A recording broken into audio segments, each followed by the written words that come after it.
Music போட ரெடியாக இருந்துக்குவாங்க. Start பண்ண போகிறோம். யார் கடைசி கப்பை வைக்காங்களோ அவங்க வின்னர். தம்பி ஏன் லூஸ் பண்ணுற, கொண்டா நல்லா டைட் பண்ணு. டைட் பண்ணுண்ணே. கீழே வை, நீ கீழே வை, தொடக்கூடாது, கீழே தொடக்கூடாது, சரியா? நல்லா டைட் பண்ணிக்கோங்க. இப்போ ஸ்டார்ட் பண்ண போகிறோம். ரெடி 1 2 3. இரு இரு இரு, நான் ஸ்டார்ட் சொல்லவே இல்லை, வேகமாக அடிச்சிட்டீங்க அதுக்குள்ள. Ready ready 1 2 3 start.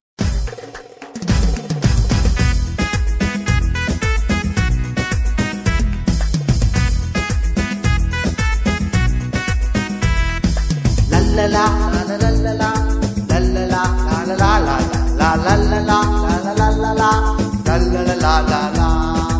ஆசை எனக்கு ஆசை ஆசை. இவா கிட்ட நீ விளாட முடியாது தம்பி, எத்தனை வருஷம் விளாண்டாலும் விளாட முடியாது. ஏமா இவ்வளோ ஸ்பீடாக விளாடுற, எப்போ பயங்கரமாக விளாடுறாளே. சரி, இந்த இந்த இந்த கேமில் வெற்றி பெற்றது யார் தெரியுமா? டேரி மில்க்.